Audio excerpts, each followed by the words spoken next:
Hello, everybody. Thank you very much for joining me for another Outer Limits review. Today I will be talking about Season 1, Episode 6, The Man Who Was Never Born, directed by Leonard Horn and starring Martin Landau and Shirley Knight. And this is an excellent Outer Limits episode.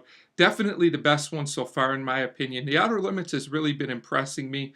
My respect for this show continues to rise more and more. I would say this episode, The Man Who Was Never Born, is definitely influential on a lot of more modern television and films as well. And I just think overall it's a very well acted episode that, while there are a few plot conveniences and things you could question here and there, surprisingly holds up pretty well considering when this was made. And this is just a fast paced, excellent episode overall. So we start with a man in space, Joseph Reardon, who I thought was going to be the main character. Boy, was I in for a surprise. And he lands somewhere. We find out very quickly that it's Earth in the future. We are also introduced to Andro, who's also a human, but he's been mutated somehow. So the two meet up and they talk. Joseph says he left Earth like 8 months ago, but it turns out he entered some kind of time warp, which is never really explained, which is fine. It doesn't need to be. Somehow he wound up way, way ahead in the future, something like the year 2148, I think, something like that. So they keep talking, and Joseph wants to know what happened to Andrew. He says a man named Bertram caused this to happen. He was doing some kind of experiment, and it made Andro this way. It also made it so that humans couldn't procreate. So I'm taking it that Andro is the only one still alive, although it's never really totally explained, which is fine, like I said. So at this point, Joseph and Andro talk more. Andro explains some of what's happened, and they decide that if they could go back in time, maybe they could prevent this. Maybe they could stop this Bertram guy from ever even being born. So that you can see that influence on a lot of more modern shows and movies, like I said. So Joseph decides he needs to take Andro with him as he knows what's going on. He can convince people by his appearance, that all this is true. So at this point, they go into space. Things look like they're going to go well for the two men. But somehow Joseph disappears. He says he can't make it back through the time warp. I'm not really sure why.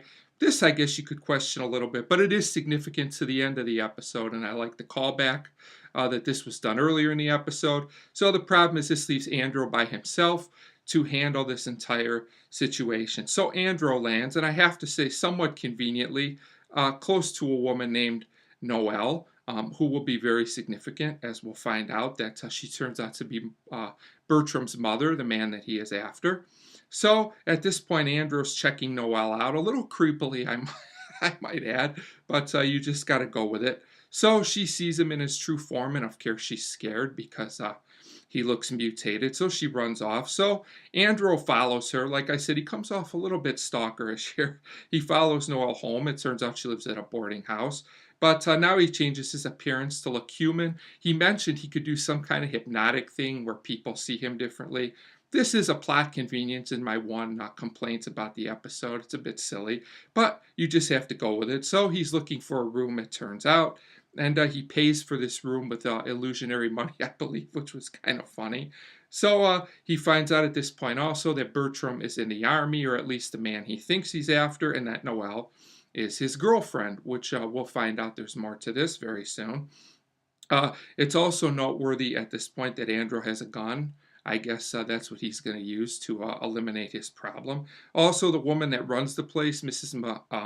McCluskey, sees him in his true form. She walks in on him, I guess, before he can give her hypnotic suggestion, and she faints. I thought this was kind of a funny scene to lighten the mood. I liked it quite a bit. But she turns out to be okay, which is fine. Then we get a scene with Andro and Noelle, and they're talking, and I have to say that they have pretty good chemistry together. And we learn that actually the man that Noelle is going to marry is Bertram Sr., so he's the father, and that her son will be Bertram Jr., the man that Andro is after, which I thought was a very good twist. I myself was kind of fooled, but this totally made sense. So it turns out now that what Bertram really has to stop is Noelle from having a son with Bertram Sr., who she's going to marry. So at this point, Andro meets Bertram, who's home from, I believe he's in the military. He comes back, and they talk and they have an interesting conversation. Andrew asks Bertram, "What would you do? What would it be worth to save your child over the greater good and all of humanity?" Which is an interesting question to ask someone. All of a sudden, Andrew does kind of flip out, to be fair. He warns Bertram not to marry Noelle, and of course, Bertram's not going for it. He's probably guessing at this time that Andrew just wants Noelle for himself, which I don't think is totally false if you read between the lines here. But anyway, we go to the next scene, and Andrew is kind of watching Noelle again. She's out kind of like in the woods, out in nature where he first saw her outside. And they chat, and Andrew kisses Noelle. He pleads with her, not to get married. This leads to another confrontation between Andrew and Bertram. And Andrew's really conflicted now. He's not sure what he should do because Bertram won't back off naturally. So at this point, we go to the actual wedding day. Andrew has a gun, but he hesitates. They see him in his true form, by the way. So he gets attacked by Bertram and a few others, and he leaves the scene. He runs off. Surprisingly, Noelle runs off as well. I guess she's not too interested in this wedding after all. So they talk in the woods. And Noelle's not upset with Andrew at all. She can tell that he cares about what's going on. She also says she doesn't love Bertram. She probably never did.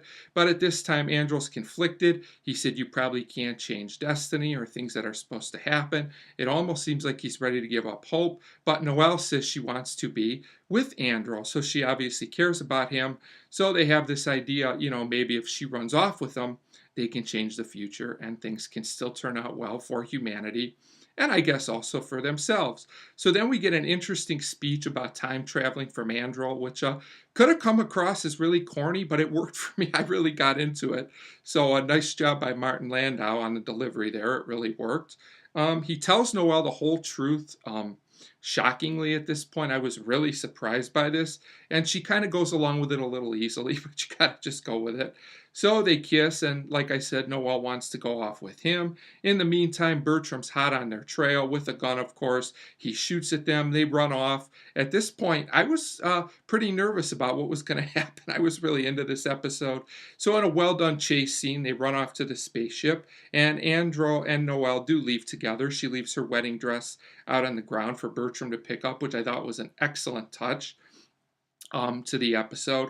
So they're in space, and it seems like maybe things will be okay. They've created a new future. But in a twist, Andrew says that all these events have caused him to never be born, and he disappears. He's a goner, leaving Noelle by herself up in a spaceship in a very dark and disturbing ending. I'm not really sure what happens to Noelle from here, if she tries to make it on her own, if she tries to go to another time period. They don't tell us, but we do know that Andrew sacrificed himself for the greater good of mankind in a very profound episode that has some philosophy in it. But overall, it's just a very well put together and well told story that I found to be mostly satisfactory. Like I said, there's a few small plot holes or conveniences you could question here and there, and the whole hypnosis to change his image thing is a little silly, but overall, I thought The Man Who Was Never Born is a great episode of The Outer Limits, and I give it a 4.5 out of 5. So I definitely recommend this episode to fans of The Outer Limits